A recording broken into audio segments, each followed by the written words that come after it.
Hi, I'm Kevin, And I'm Amanda. and we are serving up. All that jam.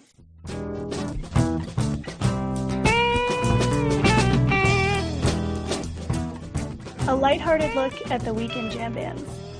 Where we break down the jam scene's biggest stories, Talk new bands, upcoming tours, and show reviews. A little laughing, some hot takes, and an always positive message for the community. Week of March 11th, 2024 Papa Molly. Welcome back. This is All That Jam, where music has no limits.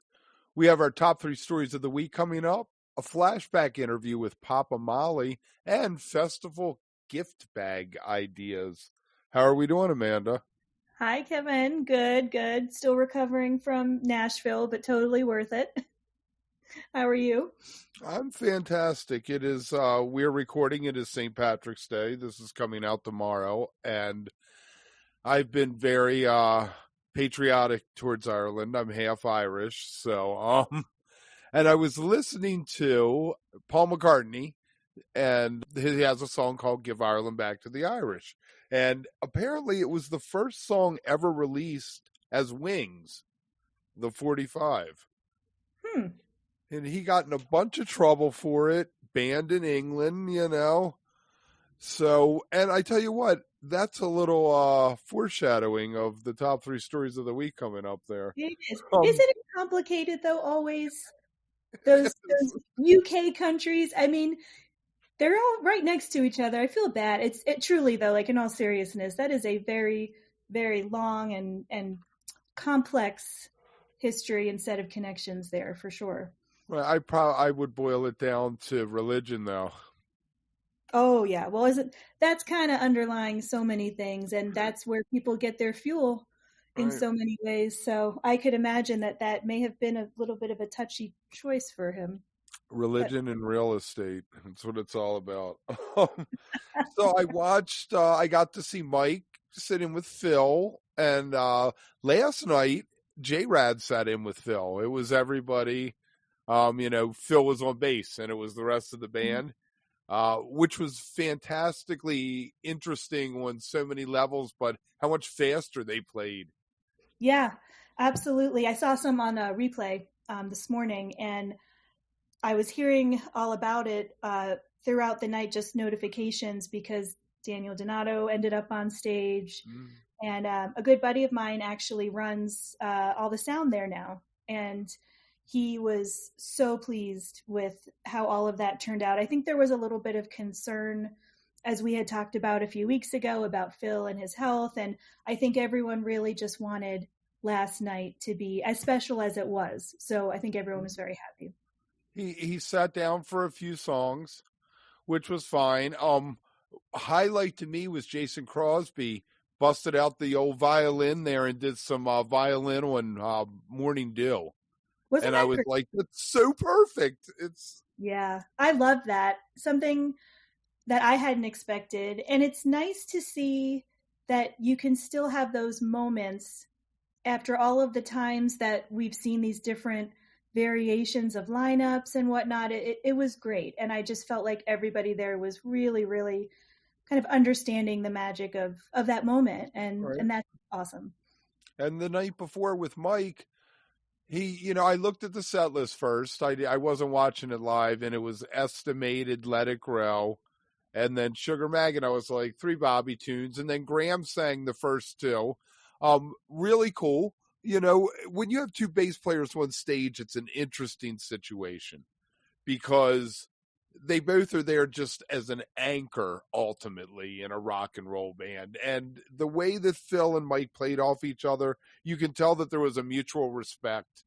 And, they've done it before. So, but then when they got the Sugar Mag, Mike stepped up to the mic and fucking nailed the vocal. It was like one of the best vocals I've heard him doing forever. Ever. No, seriously. It sounded great. And I'm thinking to myself, what's the difference here? But you know what? Such a straightforward song.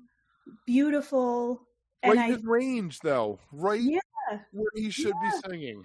It was awesome. And that's a side of Mike that you just don't see that often. So I think all things considered, really Right. fun. He Very does special. the more singer-songwritery singing instead of the gut thing. Like Yeah. Funky Bitch is great because it's from the gut, you know?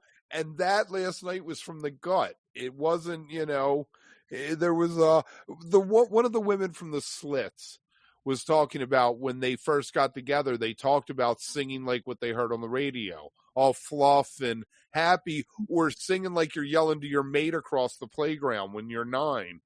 And I was like, I want the 9-year-old yelling across the playground when it comes down to Absolutely. it. So one of my conductors, I was always in band all the way through high school, and he would always say, "Less artsy, more fartsy." Like, give it to me, you know, Right. get in there. You're not going to be trying to play anything that's super fancy. Just get it. And so I think that's a good way to describe it, though. Kev, the playground thing, I love it. Yeah, It was great. yeah. It was a lot of fun, and those are shows that actually I would probably go back and rewatch again, because I just think there were some moments that to me felt different than maybe some of the other runs that Phil has done. Not that the others weren't also wonderful, but there was something. It makes you wonder. It makes you wonder about how many times are you going to get to see Phil? That's right. And I think that's a part of it too. I think that it doesn't take much sometimes to reestablish how grateful you might want to be for experiences, even if you're not there, the chance to just watch it happen. Right. And then the week before was the Q. He brought out his best band ever. And, you know, nothing against the Jason Crosby, Graham Lesh, you know, what he does with the. I thought it was going to be Krasno for some reason. I don't know where I got that. I don't know. That would have been cool, though. That would have been interesting. Yeah. But then you wouldn't have had the vocalist. That's true. They would have found somebody. They would have done. It fell heavy on Daniel D there. He sang quite a few of the tunes. He did. And he's got a very interesting voice, just tonally, where he tends to hit a little more. He looks so young. Amazing. Watching him up there, I was like, God, he's so young. I mean, I've seen him a bunch of times now, and even I could be his dad. He's definitely young enough to. He could be one of my kids somewhere. I think we could all be his parents. There's just something about him that is so joyous and light, and really, I think that's part of why I really love seeing him and his band. So that made me happy. I know it made a lot of people happy in that camp, because in the last 2 weeks now, he shared the stage with a lot of great musicians, and not only held his own, but really, I think, stood out in his own way, you know, that unique way that he has. And then as far back as last Jazz Fest, when Billy sat in with him for Dark Star into Cumberland. Right? Mind-blowing. It's a great hour to sit back if you can find the video on YouTube. I was going to say that was the one that was at least 45 minutes long, right? 40 it might only. Yeah, I think it was. The Dark Star might have been 40 minutes. Yeah. And then there was Cumberland and something else, maybe a Sugar Mag again. Good reminder on that. Actually, I'd kind of forgotten about that. But yeah, that was all over the place with good reason when that happened. Very cool. All right, so we ready to dive into the top 3 stories of the week. Let's get into our stories. So, Kevin, you had mentioned just a bit ago at the top of the show some St. Patrick's Day facts, which I appreciate. We are both wearing our green today, which I didn't even plan, but there you go. And so this first story is, it is somewhat related. We're going to focus on South by Southwest. This festival, which I've been to once, I went in 2019, and technically I was there for work, but I got my company to pay for me to stay there for a whole week, which was amazing. And they all left and I got to hang out. It always has been this model of just coolness, right? Like, this is where you want to be. Things are happening here that you can't see anywhere showcases. Else. Legendary. The showcases they have at different bars. Absolutely. And I still remember documentaries and other things I got to see there that wouldn't have been released for almost a year after. So it definitely had that really, really fun vibe. However, there has been a really tough week happening for South by. We have, at this point now, over 80 artists have announced that They will not be performing, and it's happening now also. So this is all happening kind of live in the moment, not even months before. Right. Two main factors seem to be kind of happening at the same time here. One is having to do with the events happening in the Middle East and artists' feelings about how our government, is, participating in aid to Israel and things like that. And then we have this other factor, that you have these panel discussions that feature U.S. weapons manufacturers. So basically, what seems to be happening here is this fallout from choices that either the festival promoters have made or just on behalf of the government. And specifically, this is something that I really would have never known. You found this article. There were 10 bands that had been listed as official Ireland showcase artists for this year at South by. They have all canceled their showcase shows after it came out that South by has links with the U.S. Army and these defense companies, like we were just talking about. So it's not just a governmental issue. It's the fact that South by has these ties. And so regardless of who these artists are, it's a very bold move. Some of them were actually on their way to the festival. Some were already there. And they decided one by one that they're not going to play. So, Kevin, I mention this only to say that as often as it comes up on this show, it's always a reminder that music cannot be separated from politics, from culture, from the world we live in. It is just a constant in the fact that it's going to reflect what's happening in other parts of the world. And for a festival like South by, which really has such a long, and I'd say very storied history, it's not a good look for them at all.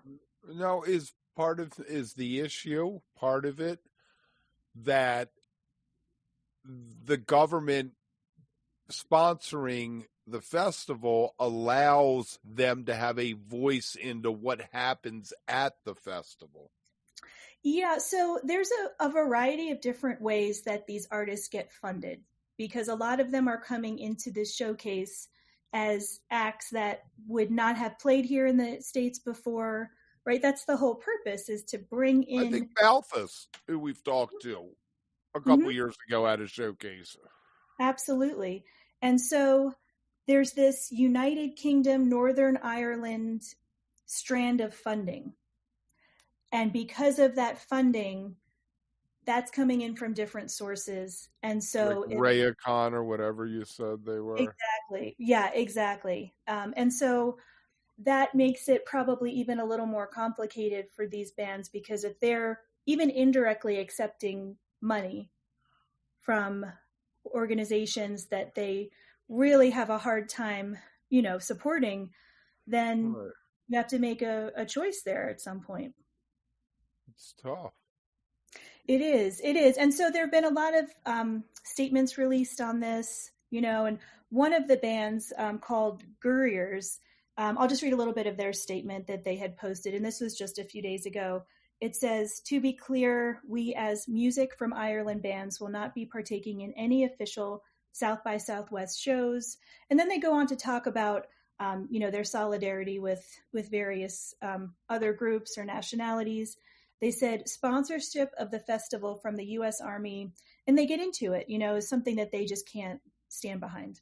And, Kevin, not to get us totally derailed, but just a couple of days ago, one of my favorite podcasts, Radiolab, repeated an episode from one of their archives, and it's about dissent, and just how sometimes something that doesn't feel successful at the time will have these little ripple effects, and that anytime you're trying to stand up to your in-group, which would be in this case what they're doing, it's not an easy thing. So regardless of anyone's thoughts on exactly why these bands have decided they're not going to participate, it's a pretty big deal for them, for sure. Mm-hmm.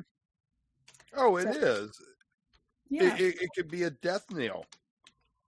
Yeah, I mean, look what happened to the Dixie Chicks. Oh, And they were popular. They were huge in their careers. Huge. That was it.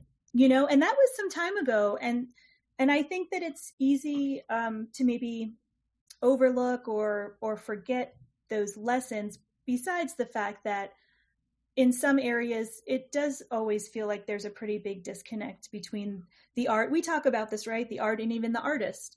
Mm-hmm. How do you reconcile those things? And so I am sure that regardless of what decisions are made, it's a very difficult thing. And so, for South by, this is kind of an interesting point for them. COVID really screwed them financially. Oh, definitely. Big time. All these festivals. I mean, look at the price of the Jazz and Heritage Fest in New Orleans. Is $100 and some a day. I paid, I think, $100 to see all 4 days back in 2000. Yeah. Oh, I know. So that's a huge jump. I mean, I've been buying my passes. Yes, absolutely. But yeah, South by, the business that ran it had to sell 50% to another media company. So I would say even just the ownership and the back end of the festival is probably not what it was. They all changed. Yeah, it's all changing. So, I mean, at one point it was like stage 1 in New Orleans, and then the next year was the Ray-Ban stage, and these subtle changes. Yeah. And then once the oil spill happened, all of a sudden Shell was sponsoring a stage, Exactly. Now, wait a second. And honestly, South by is even more complex of a process. The logistics. The venues, yeah. Most festivals are pretty straightforward. Promoters book artists, they pay them, people buy tickets. With South by, they barely pay anyone, actually. So that's another layer to this.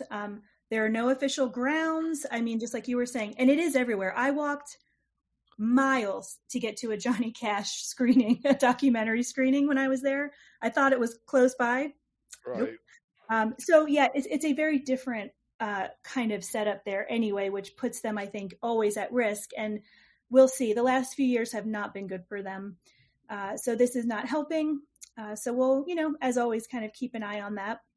That's our first story of the week. The second one, this was something I found that, I wasn't sure, honestly, is this news? Is it not? Sometimes I kind of struggle with that. Oh, it's news. It is news. You think it's news? Okay, well, let's talk about it. So Neil Young has returned to Spotify. Now, granted, it's only been 2 years, but what a 2 years it's been. And it was a really big moment when Neil Young did announce that he was going to be removing all his music. I remember it. And I mean, it made headlines because he was really such a huge name. Did Joni Mitchell also? Yes. I think Joni Mitchell did at the same time. Yeah. I want to say the two of them. Well, last week, Neil Young announced that he will return his music to Spotify. And in a very brief message, he basically said that the decision comes as music services Apple and Amazon have started serving the same disinformation podcast features I had opposed at Spotify, which was that exclusive streaming deal with Joe Rogan. That was the big crux of all of this, if we think back. There was a public reveal over $200 million, the deal that was involved with all this. So pulled his music. What did he call it, though? He threw shade, didn't he? In the press release? Low res Spotify, all in caps. Yes. Just so you No.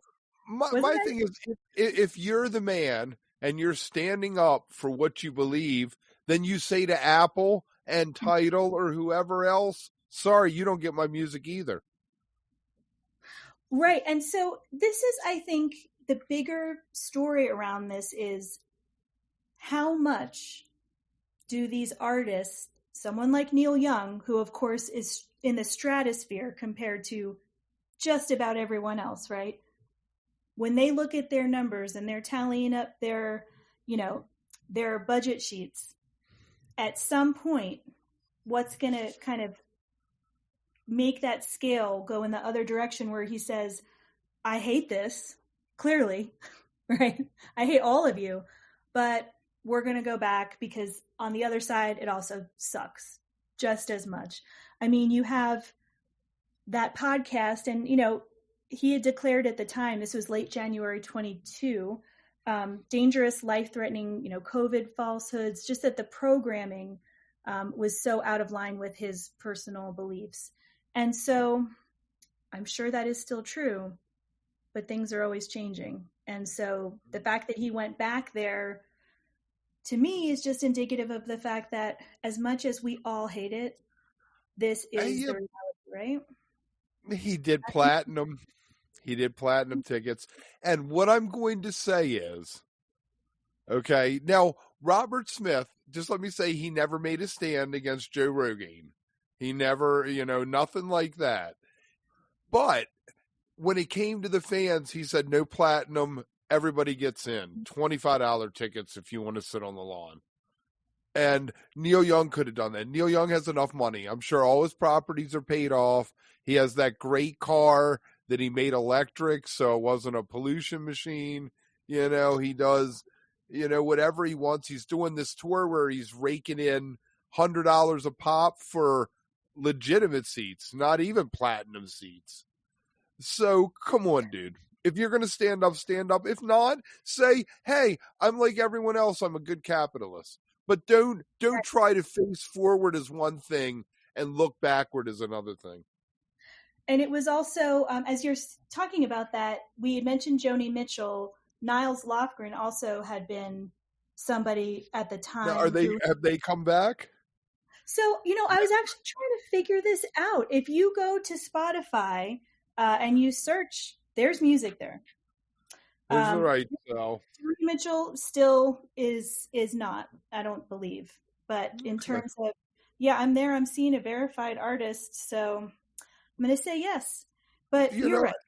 And sometimes when you do something like that, you get the big headline. And even if it's 6 months later, you do a backtrack, how much of a headline does that get? It's like the retraction from the newspaper is always on page 8 in the bottom corner, No, it's true. I mean, we all need to make our own decisions, and whatever they are, I think that it's something that doesn't surprise me. I to be honest with you, I will say I was a little surprised, but then I thought about it. And I mean, the truth is that, and I think it was in the release or somewhere else, it was made very clear that if I want to get my music as Neil Young out to people, I kind of have to do this. Right. Low res or not. Right. So. And it's cool. It's cool. And you know what? You cannot leave Spotify. And why don't you write a song trashing the guy or something like that? You have a huge platform as Neil Young. The Grammys are coming up. I want to come on and do a song. And you can get up there and just talk crap for 5 minutes. You're Neil Young. Use your platform for that.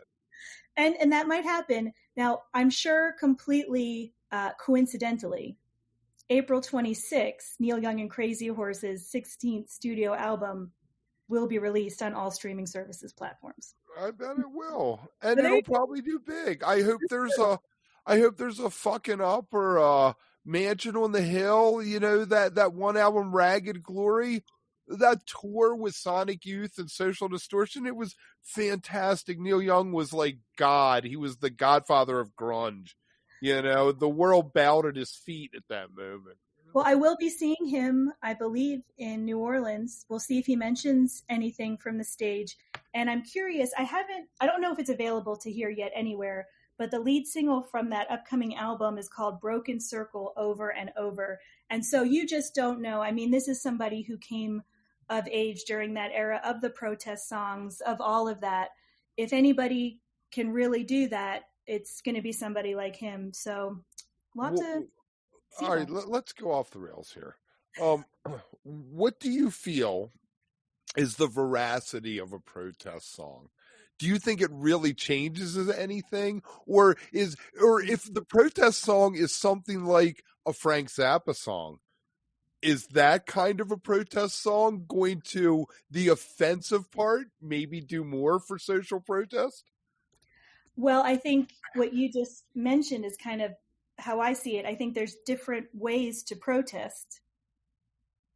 And some of it may be more or less effective based on the topic and the time period.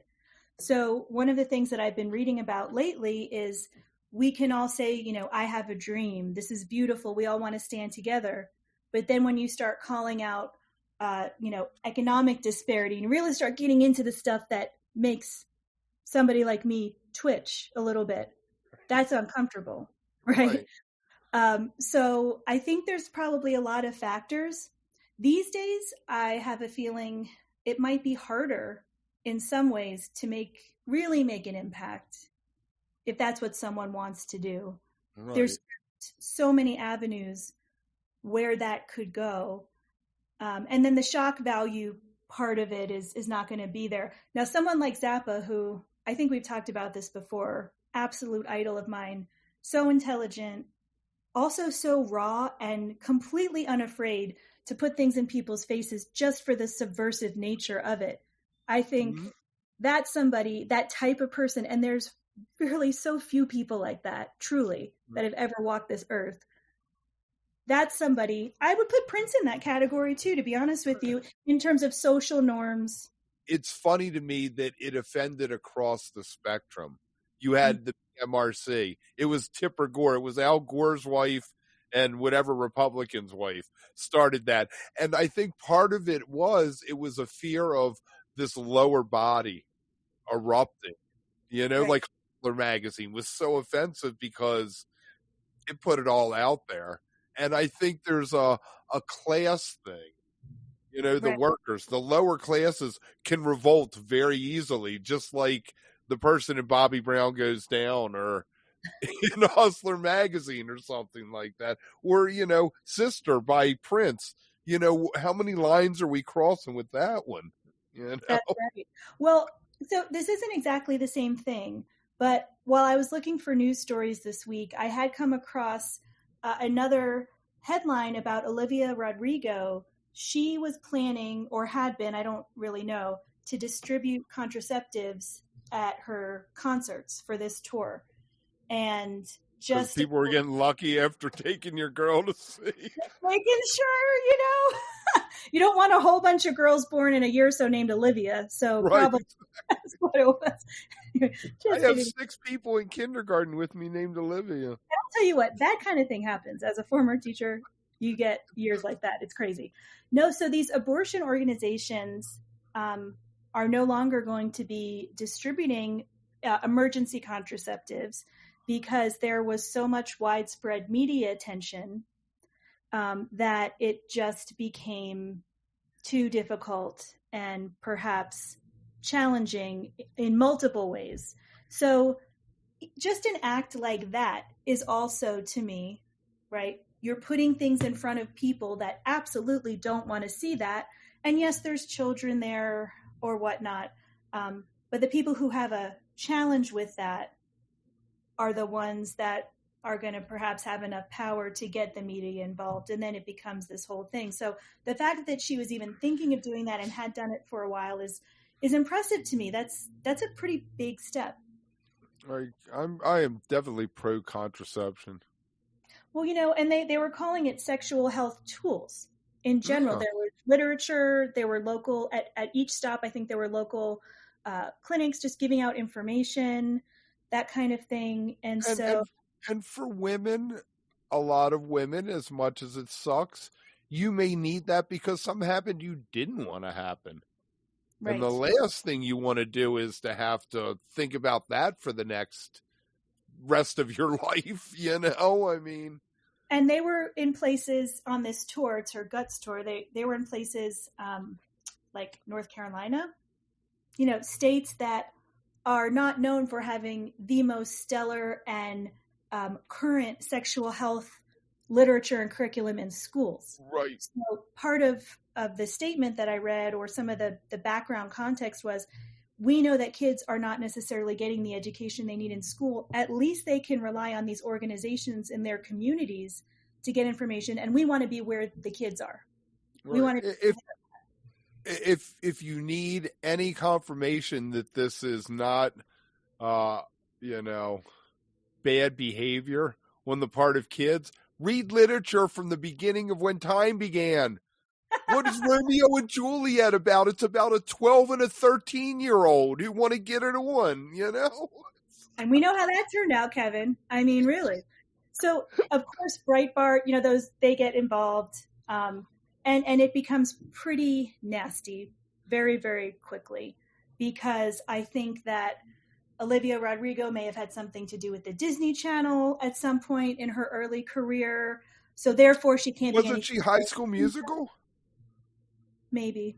I don't know. think she was High School Musical. I lived through that with my kids when they were little. You definitely know that maybe better than me. But there's some really interesting points in what I read, and I'm really glad that this kind of tied in, because I do think that taking that step, especially for some of those tour dates, is they knew going into that was not going to be an easy time, and that's what happens, Can I ask you an even deeper question? Please, that's what we're here for.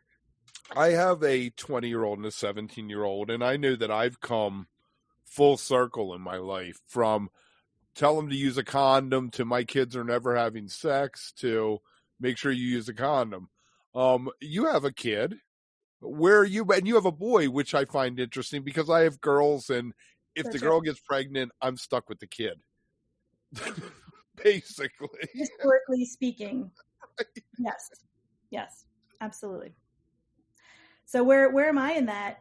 I am, number one, really yeah, I'm scared. I'm scared for a lot of reasons. Okay. That's one of them.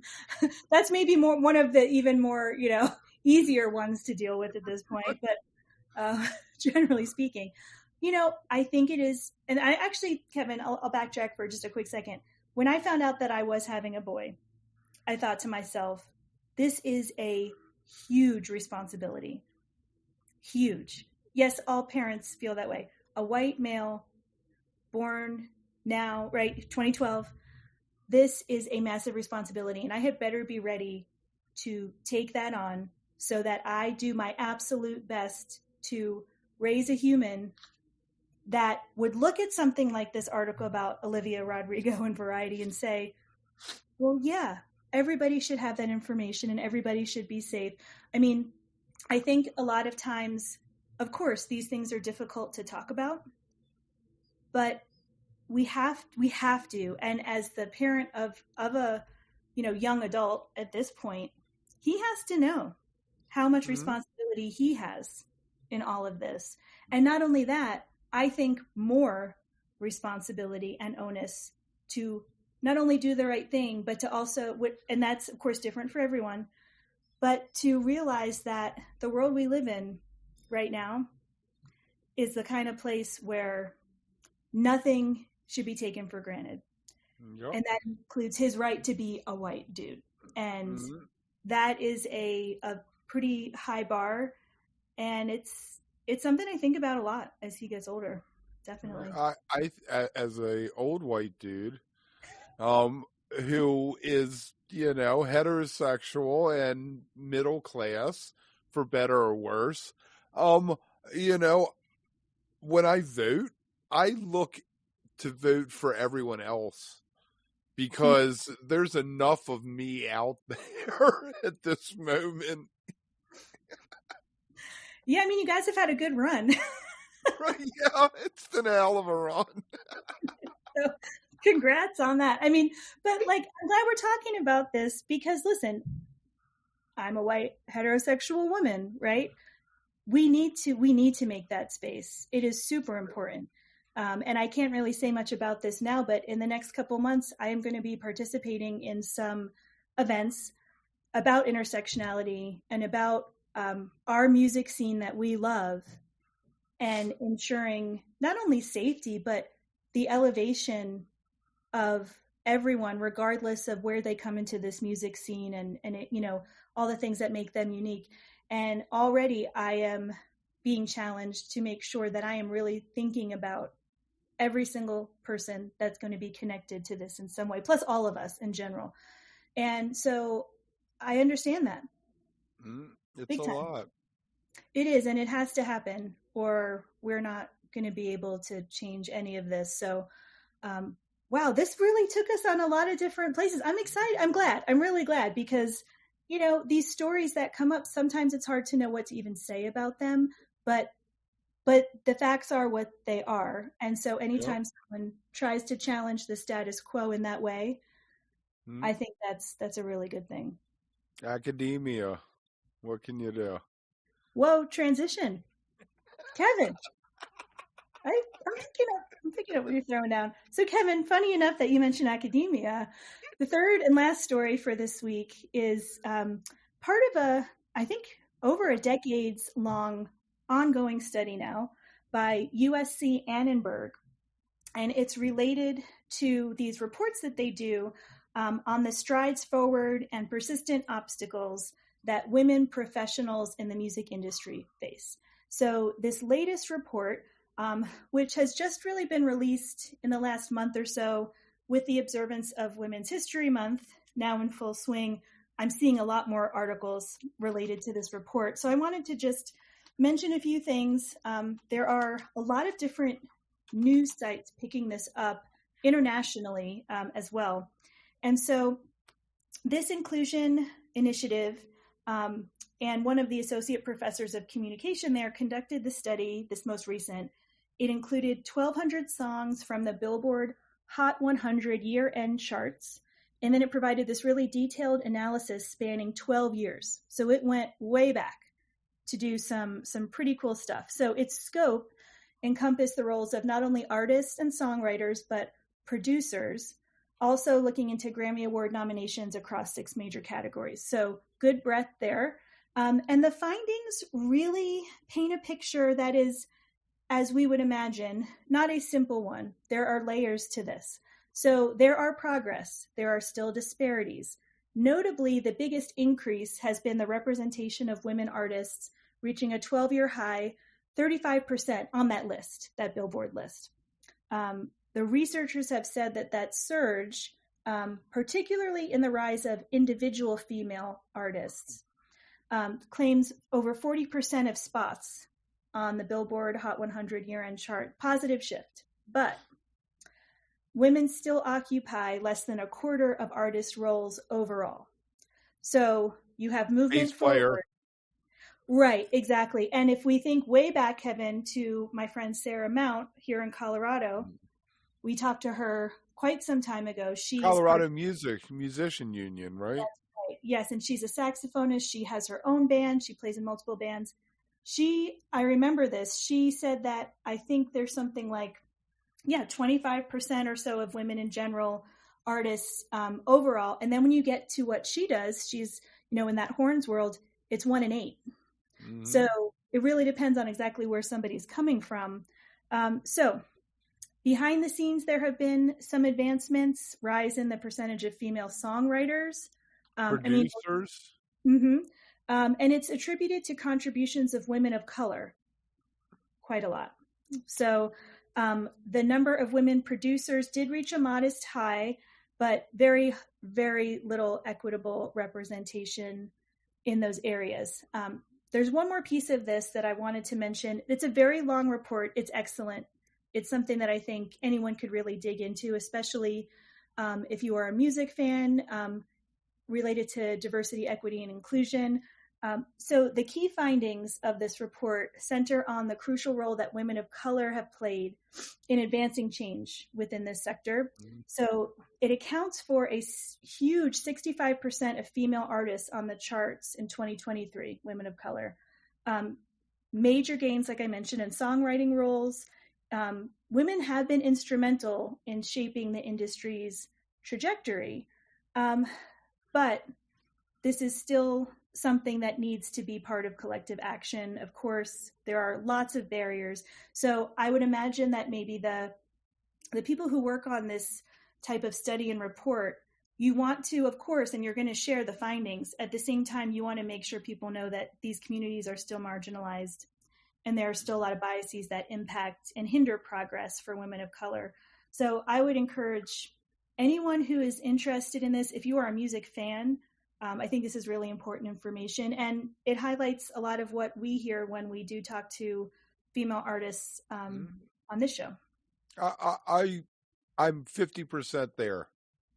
And I will believe it probably 100% when I get to 50% of the people I see on stage being women and not having, like Helen Gillette, when we talked to her, the fantastic cello player out of New Orleans, her saying that when she would walk in, they'd think she was the merch person. Pickles from Frankie and the Witch Fingers, same thing.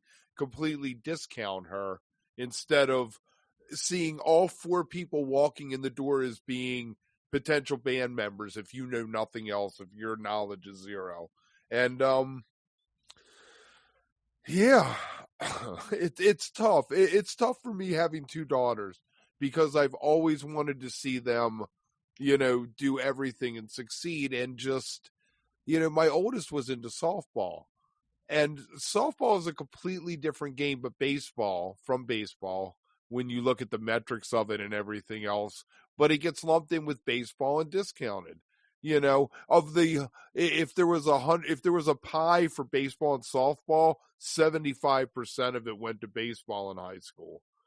And I tell you what, the ladies were always better. Same with basketball. It seems like there are certain sports where women excel at that we as a culture discount because men have always done it. Absolutely. All you have to do is look at the UConn female Huskies. I mean, in terms of just that college level, you have these incredible, historically successful powerhouses. And unless maybe you have a really specific connection or love for that team, it's not something that's going to be discussed. We're in March Madness right now. Look at me talking sports. Yes. Right, there you go. Wow. I guess it's this conversation that makes it happen. I don't know, but I do feel that, A couple Thanksgivings ago, I retweeted something from the Maryland women's basketball, and they followed me. And it was one of my proudest moments that I got followed by. They, when my oldest was 12, took her to a tournament where there were like 8 games or 8 teams, 4 games. And Maryland was one of them, and they put Happy Birthday Cayenne up on the Jumbotron for her. Cost me $50, whatever. But I mean, I can still see the joy in her eyes being acknowledged in a room full of women who were there to see women playing basketball, Absolutely. It was very empowering. She still remembers it without a doubt. Yeah. So, I think what we're doing right now is probably what researchers hope will happen with anything they do, which is to get people thinking and talking. Right.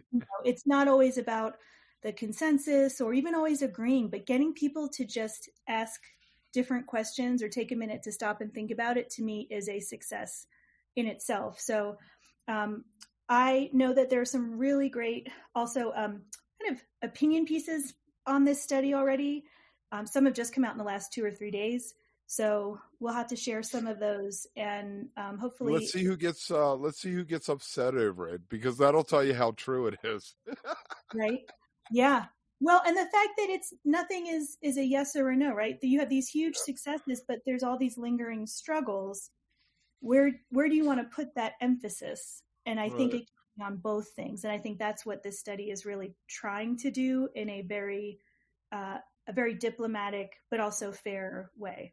Right. We need to rope together a bunch of the stuff about women in jam bands and put together a something on YouTube maybe. That's just because we ask the same question, so it's just different voices answering the same question. And it's always interesting. It always makes me stop and really pause and think about my own role and time in this scene as a fan and someone who's done a variety of random things over the last couple of decades. I mean, I still remember in college booking string cheese and leftover salmon, and Nadia Pressure at Madison House was and is my idol back then. She was the first woman that I ever saw doing the kind of work that I actually wanted to do. And she was right there in the middle of everything, well respected. I'm sure it wasn't easy. We should talk to her. That would be full circle for me 30 years almost later. Yeah. Do that reach out. No And deal, man. ladies and gentlemen, that's what you call improvisation, which is the first thing we're going to talk to Papa Molly about in our flashback interview. It was probably about a year ago we spoke to him. We also get into Thunder Chicken, which is an album that got a lot of acclaim of his. Music is Love, another album of his, and the importance of having a producer. So let's check that out. All right, we only got 2 bits.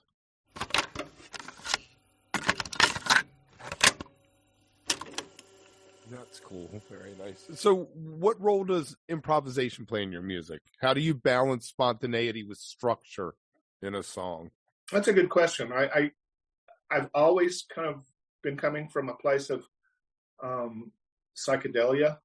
Even before the Dead, I was into, like I say, Hendrix and Cream and The garage rock I hear all over it. And garage rock, of course, yeah. I was way into that stuff. It's always kind of been that way for me, I guess. Even when I play like if I'm playing with bluegrass musicians or whatever, I tend to get into that area where I am trying to push the envelope and get people to go out a little further, you know what I mean? And then bring it back to something, nice. I'm not a bluegrass player by any stretch of imagination, but I do occasionally, like my friend Peter Rowan hires me to play on things, and so I've learned a little bit. I can't hang with the real bluegrass cats, just like I can't hang with real jazz cats. I can play a little bit of jazz, but there's different levels, and I know where I'm at. I know what I'm good at. I try to stay there. Right. My ex-wife introduced me. She's a singer to Fake Book. Yeah. And I was like, oh, that's a brilliant thing, Yeah. No idea these kind of things existed. All right, so let's talk about, where was I? Thunder Chicken. It got a lot of critical acclaim. You want to talk a little bit about the album and how that, came to be, who was playing on it? Yeah. The reggae thing was starting to kind of fade for me. I was getting real disenchanted with how the reggae scene was going. Lots of kind of gangsterism going on, lots of drugs, lots of misogyny, homophobia, all in the dance hall world. That wasn't never my scene, and I was more about the kind of like good vibes, spirituality, aspect of it. Even though I was never claimed to be a Rastafarian, the guys that I know that really did embrace that lifestyle were really great people. They really had, people like Winston Rodney of Burning Spear, for instance, who, that's where I was like you talk about that was a deep dive for me when I was already playing reggae, and then we got this gig touring with Burning Spear, and wow. Suddenly I'm with one of the masters, who's not only just like one of the masters of the music, but also a real deep guy, a real heavy guy, And so anyway, that aspect of it always appealed to me. The aspect of like, big gold chains and selling crack and carrying guns. I mean, no, not me. So I was ready to get out of the reggae thing, even though the Killer Bees were still making a living. And so I started the side project with this great drummer named Frosty Smith, who he himself had played like with Sly and the Family Stone. He played with Parliament Funkadelic. He's on Sly and the Family Stone. He's on the There's a Riot Going On album, and on Parliament Funkadelic, he's on the Let's Take It to the Stage album. Wow. And before that, he was a drummer for this guy named Lee Michaels, who's kind of a cult rocker from back in the late '60s too. Although they had a big hit, they were touring around with Cream and Hendrix and stuff like that, opening for big arenas.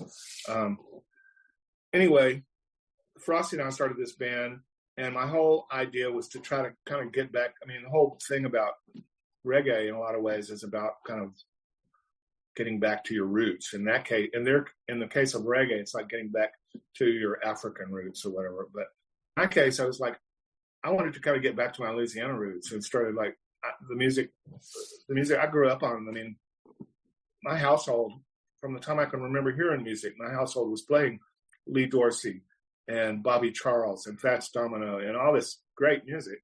And I kind of took it for granted a lot when I was younger, and I started playing it. And when I was a little older, and then the reggae thing just kind of took over for a while. So it was kind of a conscious decision for me to get back to my own roots and my own sound. And that's Thunder Chicken was the result of that. And a long story short, I mean, a short story long, that's the end result. Thunder Chicken came out of that. I put together this band called The Instigators. I met this producer named Dan Prothero, who really helped me get the sound I had in my head on the tape. And then we just kept rolling from there. Right. And you're still getting critical acclaim with Music is Love. It won Offbeat's Roots Rock Album of the Year, I believe. That was a few years ago, but that was from my most recent album. Like I say, I try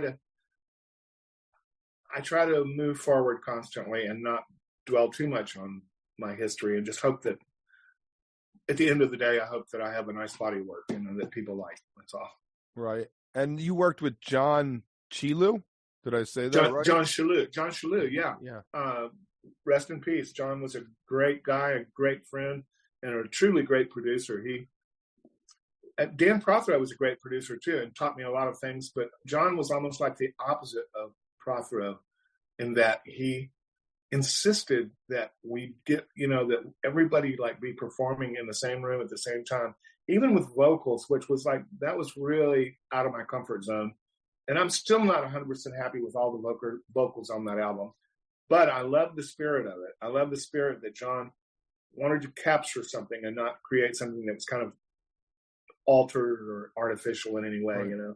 And so all of his records sound like that. They're very natural sounding performances, and they have great sonic quality as well. Right. So I'm just so thankful I got to work with him while he was still alive, and what a great guy he was too. Truly great producer.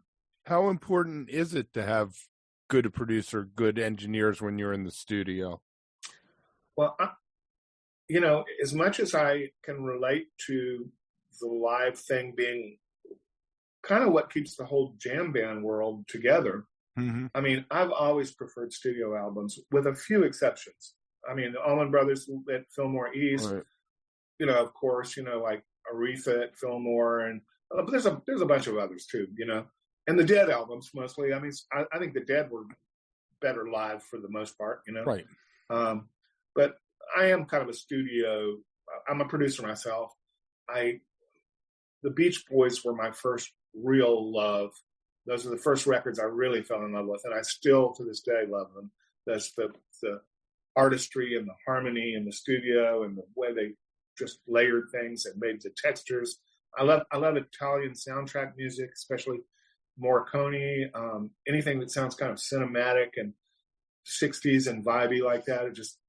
That's my thing, Yeah. I hear you with that. And psychedelic music. I think the studio is a great medium for psychedelic music, All right, Kevin, we have one more piece of this interview with Papa Molly to get back into, where he's going to talk about the music industry, work with Cole Williams and others. But before we do that, please make sure to follow, subscribe. We are on social media at All That Jam Pod. YouTube, you can find us there. And then, of course, anywhere that you get your podcasts, choose the player of your choice. Maybe it's not Spotify, and that's okay. Let us know what you are interested in hearing about, because I know you and I, Kevin, we want to talk to everybody about everything. So we'd love to know what people think. I guess in that vein, why don't you tell us what we have on tap for this week? Yeah, music has no limits, I think, is the best thing we've locked onto there. So tomorrow, Natalie Brooke, friend of the channel, a fantastic woman in the jam band scene, has two bands, her own, Natalie Brooke, and then also Infinity Tribe with Gator from Pigeons and a couple other guys. They're playing live at the 8x10 on March 22nd. We love her. She's such a fantastic, woman out there making it happen, which is all about. Now, in the future, pretty soon, we're going to do 3 different things. Getting Deep, which are going to be about 30-minute pieces. This week, Getting Deep with Dan from Sponge, about taking it to the next level. Another new thing we're going to be doing is Getting to Know. So we're getting to know Kyrkos this week on Thursday, and we're getting to know Joel Nicola on Friday. We're going back to Getting Deep with Alan Evans on Saturday about all kinds of stuff. Alan is just such a beautiful soul. We love him with all our heart. And then on next Sunday, we're doing Catching Up with Jared Cohen from Baked Shrimp. Not sure if this is his first talk with somebody since Baked Shrimp decided to pack it in, however you want to put it there. And he told us a lot about what he has going on, his solo stuff, some behind the scenes stuff he's making happen. And with that, let's jump back into the industry, which is what Jared was talking to us about, which is what Papa Molly is talking to us about. He's been around many years. He's seen us go from CDs to streaming, and that is a sweet spot to get a lot of knowledge from. So we'll check you out on the other side. You brought up albums. I have a theory that most jam bands blow it with albums. They do not approach the studio as a place to create an artifact, to create the ultimate song, the one you go to, because I think they think of themselves as live bands. And how are we going to put our 10-minute song down to 5 minutes kind of thing? And I think they miss a golden opportunity. I agree. And I'm not going to name anybody specifically, but in general, you're right. I think that it's a very hard thing to do. They're 2 different worlds. And you can go into a good studio and set up microphones and record a band live. Sometimes it's good, sometimes it's not, Yeah. But as far as capturing something for all eternity, I like being able to tweak it and to play with it and go back and re-record this and overdub this. I like that. No. I like that. I think that whole thing that Beatles and Hendrix started back in the 60s is a good thing, let's try running the tape backwards. Let's put this mic way over here and see what it sounds like. I love that. That's fun. It's what makes it fun. So along with the Studio B Live thing with jam bands is the matter of just studio work in general, with Spotify streaming being the main way people consume music and not buying a CD or anymore. You found, I guess, another way, getting your songs into some TV shows. How did you work that? You know what else? Again, good fortune fell into my lap. Just as when I met Billy, and that started a whole new chapter for my musical thing. This is the same thing. It was just kind of fell into my lap. I got, a guy who does that for a living, who places music that he likes in film and TV, contacted my producer, and we just went from there. And we've had almost a 10-year relationship now. I'm still getting placements. I think my bio needs to be updated. I just looked at it right after I sent it to you. I was like, since then I've gotten a lot more placements, and that's definitely it gives me the freedom to be, to be a little more choosy about what live gigs I play. I don't have to play live gigs all the time just to keep an income stream coming in. Mm-hmm. So therefore I get to kind of do more what I want and less of what I would rather not do. I mean, don't get me wrong. I still like going out of town and playing, but New Orleans is the kind of town where I can play here locally as much as I want. And really, it's really satisfying. It's like get to work with great musicians. Don't have to wake up in a strange town or be playing to a club where people have never heard of you or whatever. I love going out in the summertime and playing festivals and stuff like that. And I still do that, get fly dates and. Right. But I just don't. I'm not gonna get in the van and load the trailer by myself. Go up the Northeast coast, hit 10 cities over 12 days. Right. Yeah, I used to do that, no problem. I did it for years and years and years. Right. You were the only person that I've ever seen play live on my actual birthday, and it was at the Funk Box one year, maybe 2003 I love or that 2004. So I love the Funk Box. I don't think I ever had a bad show there. Was the one you saw pretty good? Oh yes, I had the time of my life. It was my birthday. Good. I was 4 shots in when I walked in the door. So they're telling me we're going to run out of time. We only have like 5 minutes or so. What's new? What's coming up with you, and what can we look forward to in the next 6 months and a year? I'd say one of the things I'm most excited about, as I mentioned earlier, I'm a producer too, and this artist that I'm working with I just finished her record. Her name is Lynn Drury, and she's been around on the New Orleans scene for quite a while. Everybody respects her as a great songwriter and singer. I think we really reached new heights for both of us with this record. Her as a singer-songwriter and me as a producer, I think we both really kind of reached a new plateau that's like going to be hard for either one of us to top. So I'm excited about that. I hope people will check out her album. It's really it has a very amazing sound, and her songwriting has never been better. And it's out now? No, it should be out within the next 6 months. We just finished mixing it. Okay. Just it's recorded at Dockside Studios, which is just outside of Lafayette, and sonically, it's amazing. Songwriting, lyrically, it's deep. You have to listen to it probably 10 times before you really hear all the innuendo and nuances of her songwriting. It's really good. Nice. I love stuff that demands repeated listening. That's what kills me with most pop music. You can listen to it once and you know the chorus, and you don't ever have to listen to it again. Yeah, true that. You know. So any festivals, anything coming up? I've got a show at Tipitina's coming up next month, and that's another thing. I'm going to be working with a singer named Carlton Jamel Smith, who is he's from Harlem, and he's just a classic soul singer in the same style as James Brown, Charles Bradley, so yeah, he's coming down and doing some shows with my funk band. We're going to do some recording together. Real excited about that.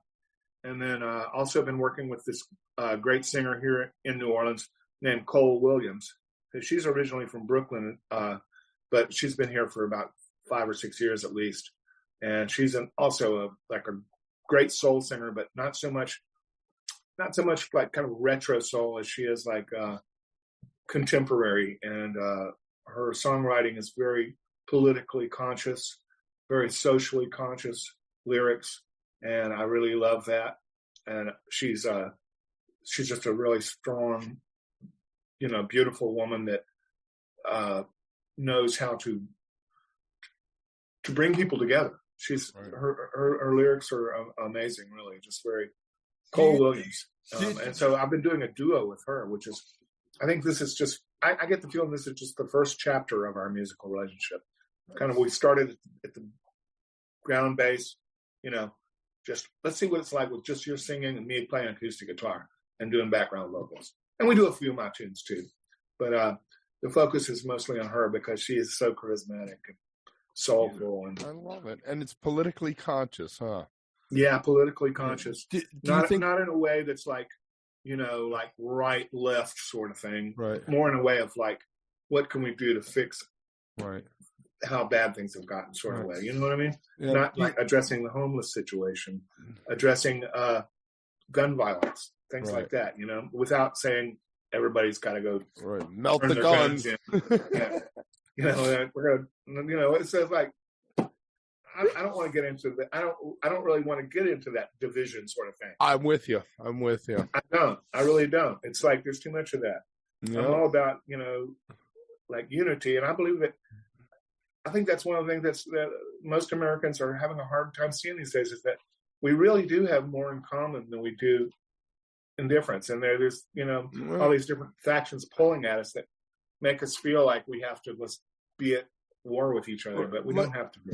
Like Curtis Mayfield said, we all have similar hopes and dreams, whatever that song is. That he opens up with that little rap. Yeah. I love Curtis. Curtis was one of my biggest inspirations too. Talking about people that really, really would be, I had a very short list of people that I've really always looked up to, and he's definitely on that list. Check out DJ Williams. You know him, Carl Denson's guitarist. Yeah, he has a new album out, Soldier of Love, that he told me was his Curtis Mayfield album. I can't wait to hear it. I love him. He's a friend of mine, and he's a great musician. Fantastic guy. And you are a fantastic guy. It's going to cut us off in 2 minutes, so let me shut it down, and we can talk for a sec then. Yeah, no problem. All right, Kevin, really fantastic conversation. I always say this, but it's so nice to listen back, especially when we've talked to somebody a little while ago. Like you said, Papa Molly, someone who's been around for so long and really has absorbed just so much knowledge about the industry. So I wanted to share a little bit of some listener participation fun. I always think it's great to do these. And, the reality is sometimes you post a question and it takes off. A lot of the times, maybe not so much. But recently I had asked a question in a couple of my music Facebook groups, which I will say tend to elicit a lot more reaction because I think people are maybe more closely following what's happening in the dialogues in those groups. I had asked a question just out of curiosity. If you were going to go to a festival with a group of friends and you wanted to do something fun and unexpected for them before you even get to the festival, because as we know, whether you're driving, flying, taking a boat, whatever it is, you have to be conscious of what you're packing, right? And how much you're bringing with you. So if you wanted to send ahead in the mail, maybe a couple weeks before the festival, just something fun to get people extra stoked, what are some things that you would maybe think would be great to receive in a surprise gift? So little festival nifty gifty gift bag question. And almost 60 responses later, I said to myself, this is fantastic. So I want to share a little bit about what some of the answers were. Also, we did get some very specific Etsy links, some other products that people had mentioned specifically that they have purchased. So that's fantastic. So let's talk a little bit about this. As you would imagine, because we're talking festivals, some of your basics like sunscreen, electrolyte solution, those are in there. Chapstick, tissues, earplugs. Okay, love that. And important. Those kind of rose to the top quite a bit. But then what came up were personalized items, which are always fun. And if you're going with a certain sized group or people that are all going to be into the same kind of thing, socks, fans, sunglasses, shirts, tumblers, water bottles, these are all things that people have personalized and handed out before a fest. And a lot of the comments were, we still use them. Somebody had even mentioned that they had put some Widespread Panic lyrics on, this is Kara, said, for the second Panic on the Playa, I made all my best friends Tervis cups with personalized lyrics that reminded me of them. Many of us are still using them 10 years later. That's a lot of work. That's a lot of work. That's someone, okay, now you may not quite be at that level, and that's cool. Kara's obviously got it going on. But in terms of some other things I saw that I just thought were really, really fun, things I hadn't thought of, cooling towels. It's hot, you're outside. Quick dry towels. You can't carry a chair with you, but maybe a easy to pack beach towel that dries quickly could be fun. So practical, for sure. Folding fans. Someone mentioned and actually shared a link to a type of fan that has a loop at the end. You can attach it to a bag. So these are the details that help, for your right? wrist? Can you put it on your wrist? And a lot of them are eco-friendly. Because that's very, very Southern antebellum. I'm actually looking at a tie-dyed fan right now that someone gave me years ago. I don't think I'd bring it to a festival, though, because if it got destroyed, I'd be really upset. Parasol. Why don't people sell parasols? Sunbrellas. That came up. I guess that's probably as close these days as you might get to that. Solar blow-up lamps, hand fans, emergency space blankets. I mean, these are some cool ideas here. My go-to would be to send people duct tape. You're going to need it. It's a good point. If it's a camping fest, absolutely. You will be so grateful at least once At least If one. you need duct tape, you really need duct tape. It's usually not that'd be nice to have. It's, goddamn, I really wish I had some duct tape right now or something. It isn't like the old days where you can just duct tape the hose on someone's car and at least get them 30 miles down the road because it's all electronic now. But oh, that reminds me of when I was working with Railroad Earth. We were in Massachusetts and driving the van, and something happened to the windshield wiper, and I actually had a MacGyver-esque moment. I had gum, duct tape, and a bobby pin, and we made that sucker last because it was raining. So it's funny how things kind of pop up. I'll mention one more, and then we will make sure to share these links because there's some great products here. A little sub-thread that emerged was for an adjustable shoulder strap water bottle carrier. And I thought, well, number one, that does make a lot of sense because you end up kind of just I love it. Holding it all day. But then what resulted were 3 or 4 friends who kind of caught on to this. They all knew each other.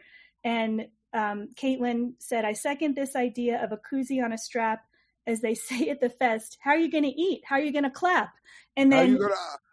right? Or do I have one somewhere that's a pink koozie with a yellow strap that says how you going to clap on it. And I got it at Jazz Fest back in the 90s. It's beautiful. It's a beautiful thing. So that energy was permeating this thread, and it was just really fun. What about with a strap with a carabiner, though? So you can put your, Nalgene bottle on it. I'm sure they're out there. And now I want to get one because I'm always that person. I can't clap. And then it's when you're outside, when you walk in, you have to have it empty, obviously, when you walk in. But once you get in, you can fill it up. And then you aren't, am I kicking it over? Did somebody run off with it? Exactly. So these kinds of conversations, to me, they're great because for some people, they said, this is such a fun idea. I'm excited to see what people say. For others, it was, I've done this and it was awesome. And I'm excited to share the fun that we had. And so regardless of where you fall, sometimes it's nice, Kevin, to just take a minute or two and throw something out there, which I will be using, by the way, this information. And I can't wait to report back with some pictures of what I end up doing because I took a lot of these suggestions. There we go.